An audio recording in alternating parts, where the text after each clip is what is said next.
Caros estudantes, muito boa tarde. Eu sou o professor Carlos Bartel, professor de História do Instituto Federal Catarinense, e estamos aqui no nosso canal conversando sobre história. E a nossa conversa hoje é sobre a colonização do Brasil, os primeiros 50 anos. Bom, então quero mandar aqui, antes de começar a abordar o assunto, quero mandar um abraço para os estudantes do segundo ano do ensino técnico integrado do Instituto Federal aqui do campus Ibirama. Um abraço a todos que estão realizando trabalhos sobre esse tema. Mas vamos lá então. Em 1500 o Brasil é descoberto. Esse termo descobrimento já foi objeto de muita discussão, né? Porque como que descobriram algo que já havia seres humanos aqui na América, descobriram o quê?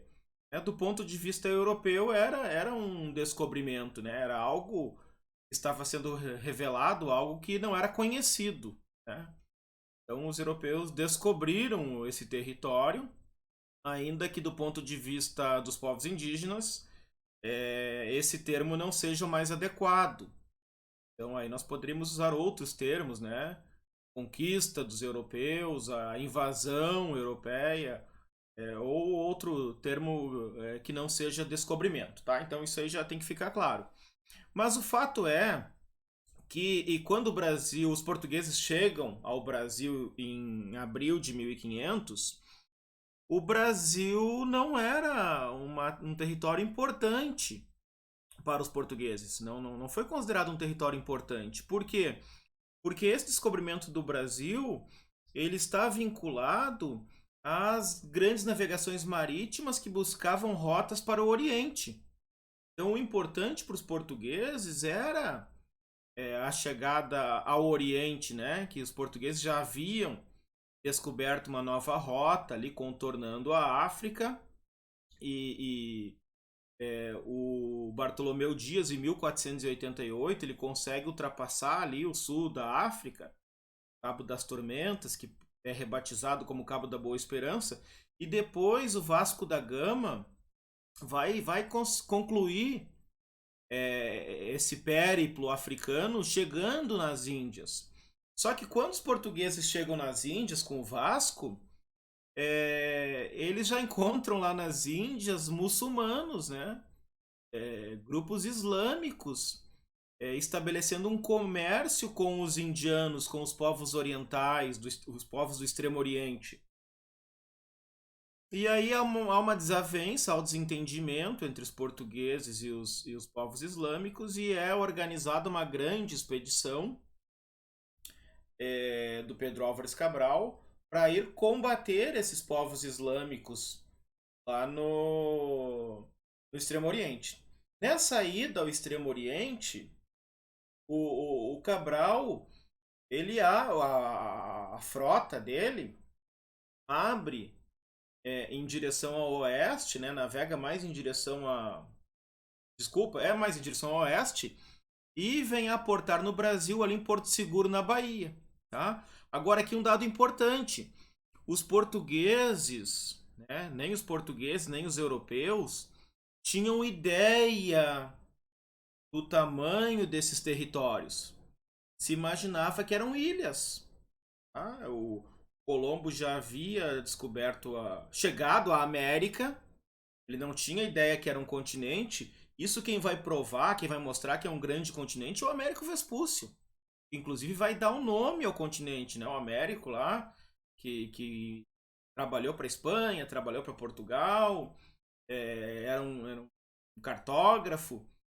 O Américo vai dizer, não, isso aqui é um continente, tá? Não é um conjunto de ilhas. Mas assim, o Tratado de Tordesilhas foi feito na expectativa dos reinos de Portugal e Espanha descobrirem ilhas no Atlântico, né? Não um continente. Tá? Então, quando Cabral chega aqui em 1500, ele não tem ideia que isso aqui é um continente. Tá?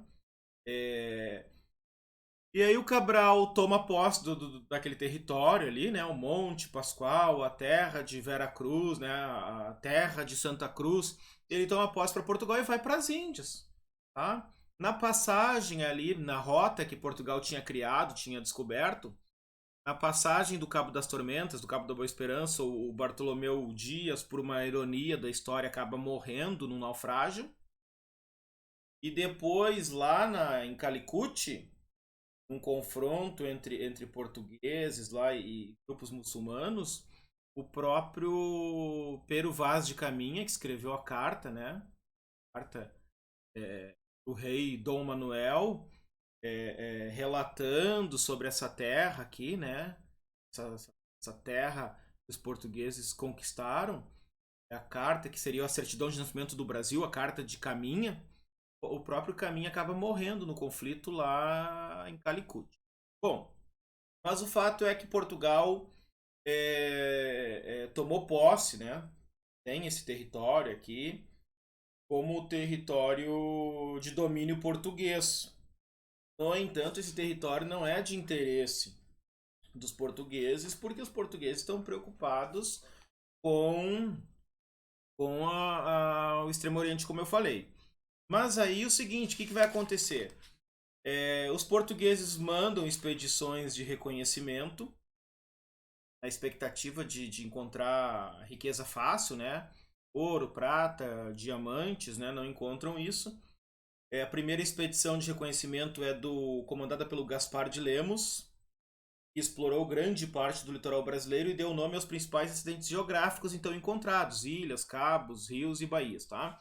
Eu estou aqui em parte do nosso estudo, eu estou utilizando esse livrinho aqui, ó, O Brasil que os Europeus Encontraram, da Carla Pinsky, da Laima Mes Graves. Recomendo a leitura, é uma leiturinha rápida, né, introdutória, mas uma leitura muito qualificada. 1503 teve uma outra expedição comandada pelo Gonçalo Coelho, né? E aí perceberam que ali entre Pernambuco e o Rio de Janeiro, todo esse litoral aí, toda essa margem do território brasileiro, havia muito pau-brasil, que era vamos chamar assim, uma especiaria muito apreciada pelos europeus, principalmente porque era o famoso pau de tinta. Se fazia tintura, uma tintura vermelhada, né? E os europeus gostavam muito dessa madeira por isso, mas também porque usava essa madeira, que é uma madeira nobre, né, de extrema qualidade, para fazer objetos de madeira, móveis, até para usar em embarcações. Tá? E aí Portugal estabeleceu o monopólio real. Então, só o reino de Portugal poderia explorar essa riqueza e o pau-brasil. Tá? Então, se alguém quisesse vir aqui, tinha que estabelecer um contrato sendo autorizado pelo rei de Portugal. Um desses comerciantes, desses empreendedores, né, a palavra da moda, esses empresários, era Fernando de Noronha, né, o Fernão de Noronha. Tá? Em 1502 chegou na ilha, que inclusive tem o nome dele hoje, Fernando de Noronha, para explorar o pau-brasil. Um detalhe importante é que esses comerciantes de pau-brasil, esses exploradores de pau-brasil, eram chamados de brasileiros. Tá? Por quê? Porque o pau-brasil, né, como a maioria já sabe, é uma árvore de cor muito avermelhada, cor de brasa no seu interior, no interior do tronco. Tá? Os índios, eu anotei aqui, chamavam de Ibirapitinga, que significa madeira vermelha, certo? Então a primeira riqueza explorada pelos europeus em terras brasileiras foi o pau-brasil, e era uma árvore muito abundante nessa região que eu mencionei. Tá? E aí o seguinte, a exploração do pau-brasil, né, isso é uma exploração dos recursos naturais, ela contou com a mão de obra indígena que ajudava a cortar as árvores. E ali se dava uma relação de trabalho pautada no escambo. O que é escambo? Para simplificar nossa vida, escambo é troca. Então os índios trocavam, prestavam o trabalho, cortavam a madeira com machados fornecidos pelos portugueses e recebiam algo em troca, né? Espelhos, tecidos, facas, canivetes. Depois, aí a gente pode pensar assim, ah, mas os índios eram muito ingênuos. Que é um pensamento equivocado, porque se havia mata, pau-brasil em abundância, e os índios estavam obtendo um pequeno objeto que eles não conheciam, para eles teria alguma utilidade, aquele pequeno objeto, ingenuidade por quê? Tá? Agora, depois que o índio viu que esse objeto aqui eu troquei ali, não perdeu a graça, não tem sentido, já conheço, eu quero mais. Tanto é que os índios começaram, os indígenas, né, começaram a pedir armas para os portugueses. Machados, facões, inclusive armas de fogo. E os portugueses, obviamente, não forneciam essas armas aos indígenas, mas outros grupos, como os franceses, que navegavam na costa brasileira, explorando também o pau-brasil, ofereciam essas armas. Então, assim, os navegadores franceses, comerciantes de pau-brasil, exploradores do território, eles estabeleceram algumas alianças com os indígenas. Inclusive tem uma história que está num livro da Leila Perrone Moisés, que o título do livro é 20 Luas, que narra a viagem do navegador francês Palmier de Gonneville. Esteve aqui no Brasil, tudo indica que ele esteve aqui em São Francisco do Sul, em Santa Catarina. E o Gonneville ali estabeleceu aliança com os povos locais ali, que eram indígenas carijó. Habitava esse litoral catarinense aqui. E aí o Gonneville faz um acordo com os Morobixaba, ali, os chefes da povoamento indígena, para levar um indígena para a França. E e aí o Gonneville diz, olha, eu vou trazer esse indígena aqui para a tribo novamente daqui a um prazo de 20 luas, que era como eles contavam o tempo, os povos indígenas. Tá? Claro que o Gonneville vai para a França, é atacado lá por piratas. Na Normandia, o navio dele naufraga, ele acaba se salvando e o índio esse desaparece da história. Depois se faz um recenseamento na França e se descobre uma descendência nobre ali, descendente desse indígena brasileiro. Tá? Parece que teve 14, 15 filhos, está lá no livro. 20 Luas, é uma leitura aqui que fica a dica. Né? E é uma leitura que mostra essas primeiras décadas aí de contatos de encontro entre dois mundos, entre portugueses, europeus, né? Franceses, ingleses, espanhóis e as populações indígenas.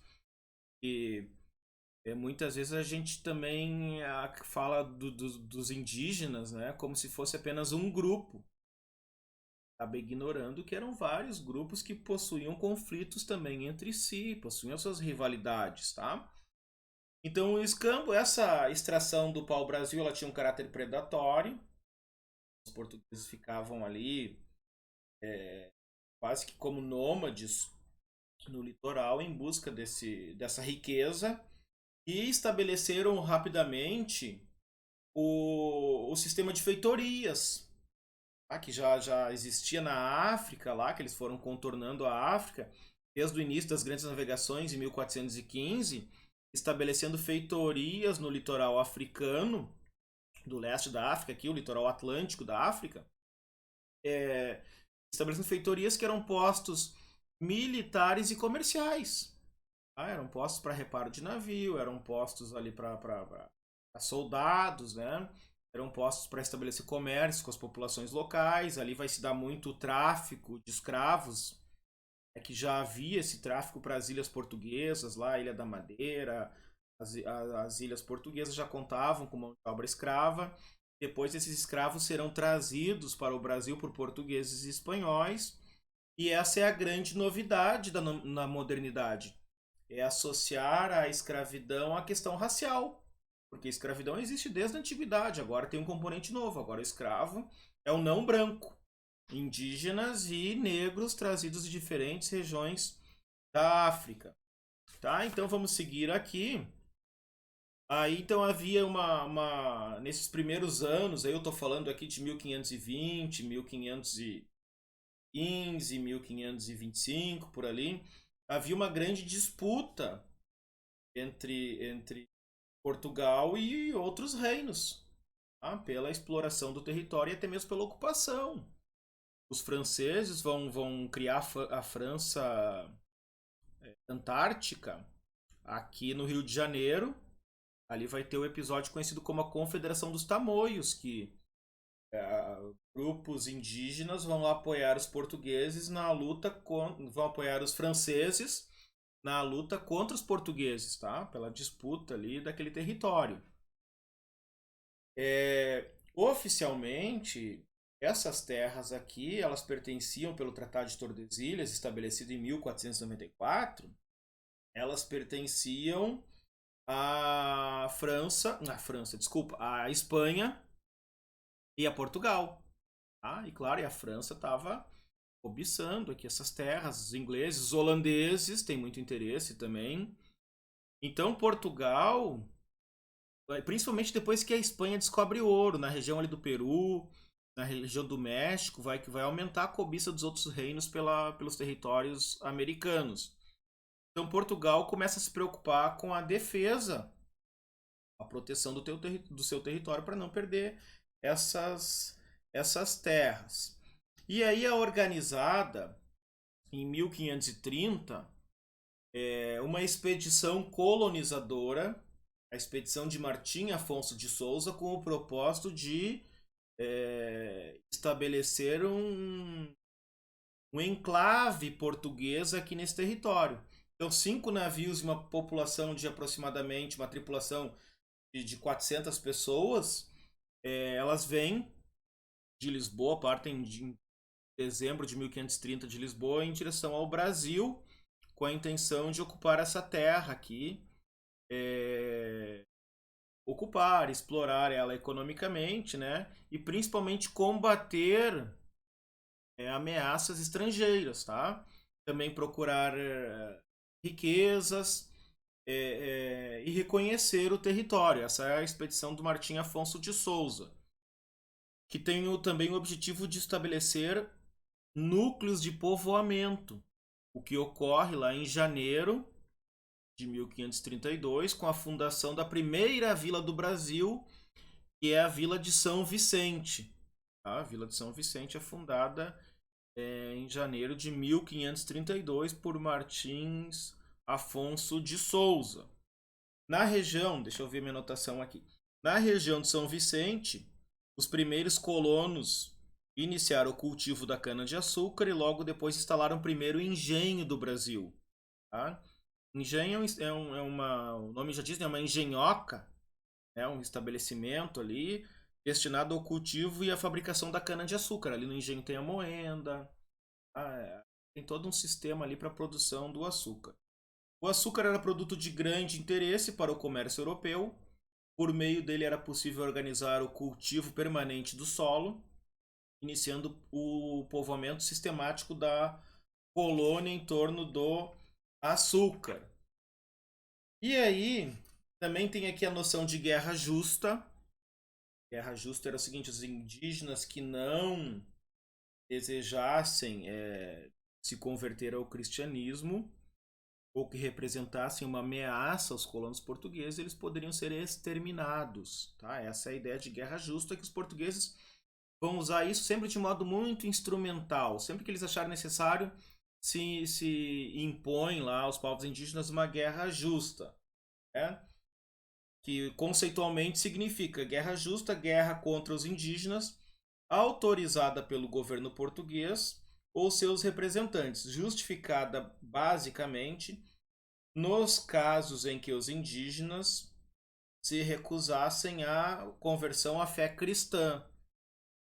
Então vai ser usado isso aí pelos portugueses de modo muito instrumental. Né? Então ali vão ser combatidos, né, por exemplo, indígenas tupinambás, carijós, tupiniquins, tabajaras e potiguares, entre outros grupos indígenas. Tá? Que muitos, os que não forem exterminados, eles serão escravizados. A gente não pode esquecer que a gente fala bastante, com toda razão, na escravidão negra africana, mas os indígenas também foram escravizados. Ao mesmo tempo que era fundada a Vila de São Vicente por Martins Afonso de Souza, o governo português, percebendo a extensão do território, se preocupou em ocupar essas outras faixas do território. Martim Afonso de Souza, né? Martim Afonso Souza.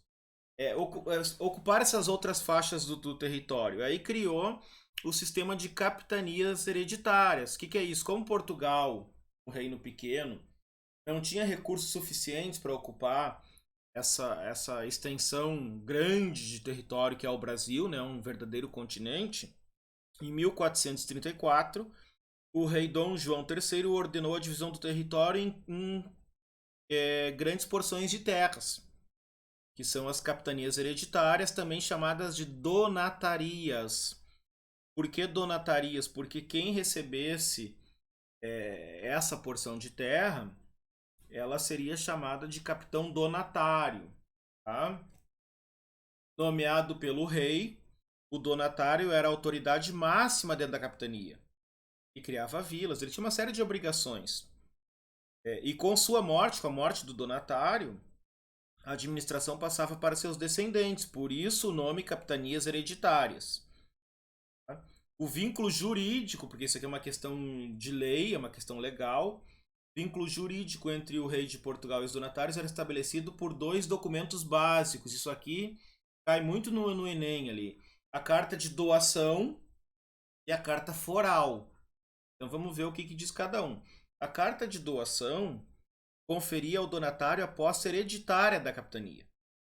É uma carta de posse, né? Os donatários não eram proprietários, tá? É carta de posse. Mas apenas de uma parcela das terras. Tinham, entretanto, o direito de administrar toda a capitania e explorá-la economicamente. E a carta foral. O que era a carta foral?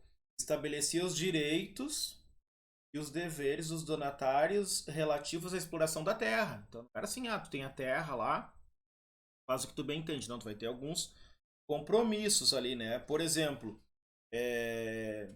criar vilas, né? Criar vilas, poderia ceder parte da sua terra para quem ele desejasse, tá?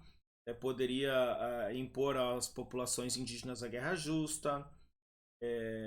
Então tinha uma série de direitos e deveres do donatário. Porém, essas capitanias tiveram muitos problemas. Por quê? Porque muitos donatários não tinham capital suficiente para dar conta dessas terras. E muitos queriam a riqueza rápida, fácil, né? Encontrar ouro, e não encontraram ouro. Nem vieram tomar posse. Nem vieram para a sua capitania. Abandonaram. Outros tiveram dificuldades, por exemplo, com as populações indígenas, povos guerreiros, e apenas duas prosperaram. Essas que prosperaram, elas prosperaram devido a alianças que fizeram com os povos indígenas locais. É fácil escravizar o indígena.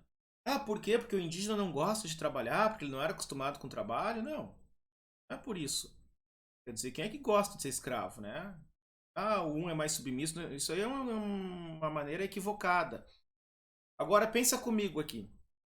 Escravizavam o indígena. No Brasil, quem é que conhecia melhor o território do que os indígenas? Então escravizavam o indígena.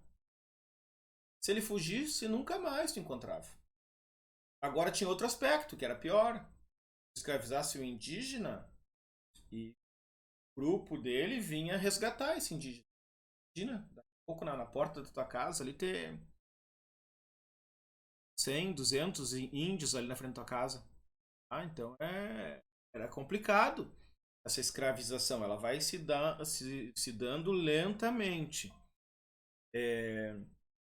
Também a questão das distâncias, né? Uma viagem de Lisboa até a Bahia, por exemplo, até Salvador, estava em média 2 meses. Tá? Mas assim, mesmo com o fracasso da maioria das capitanias, duas vingaram. A capitania de Pernambuco e a capitania de São Vicente. Tá? A capitania de Pernambuco, lá que o donatário era o Duarte Coelho, E a de São Vicente, que era o Martim Afonso de Souza, certo? E assim, apesar das dificuldades, o sistema de capitanias lançou as bases da colonização, estimulando a formação dos primeiros núcleos de povoamento, como São Vicente, que eu já falei aqui, criado em 1532, Porto Seguro, 1535, Ilhéus, 1536, Olinda, 1537 e Santos, 1545. Vocês podem perceber todas próximas ali ou no litoral brasileiro. Tá? Bom, com o fracasso, vamos chamar assim, das capitanias hereditárias, Portugal resolveu centralizar o poder e enviar para cá um governador geral, junto com todo um aparato administrativo para governar essas terras aqui. E assim, em 1548, 1549, vem para cá, para o Brasil, o primeiro governador geral, que é Tomé de Souza, tá? Que governou o Brasil de 49 a 1553. E o Tomé de Souza, ele vai fundar a primeira capital do Brasil, a cidade de Salvador, em março de 1549. E junto vieram os padres jesuítas, visto que a ordem dos jesuítas ela havia sido criada na Europa entre 1536, ali por Inácio de Loyola, 1536, 1540, o processo de criação dos jesuítas, que são os soldados de Cristo, e eles são criados para combater as reformas que estão ocorrendo na Europa ali, né? Acha no cristianismo, surgem outras religiões cristãs, o luteranismo, o anglicanismo, o calvinismo, e vai ter a Igreja Católica, obviamente, vai reagir e vai ser criada uma ordem para combater isso. E onde é que a América entra nesse contexto?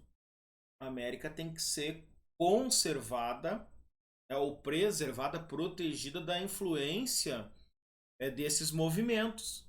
Tá? Então a América tem que ser católica. E aí os padres jesuítas, né, não só eles, mas principalmente eles, vão vir em missão para o Brasil, por isso vai ter as missões jesuíticas, né, para converter esses índios, né, torná-los cristãos. Então vai ensinar o índio que não deve andar nu, o casamento tem que ser monogâmico, pode exagerar na bebida, as tribos os grupos que cometem antropofagia não podem praticar o canibalismo. Então tudo isso vão ensinar aos indígenas nômades a prática da agricultura, a pecuária, os ensinamentos bíblicos. Então vão tornar esses índios católicos e vão proteger para que grupos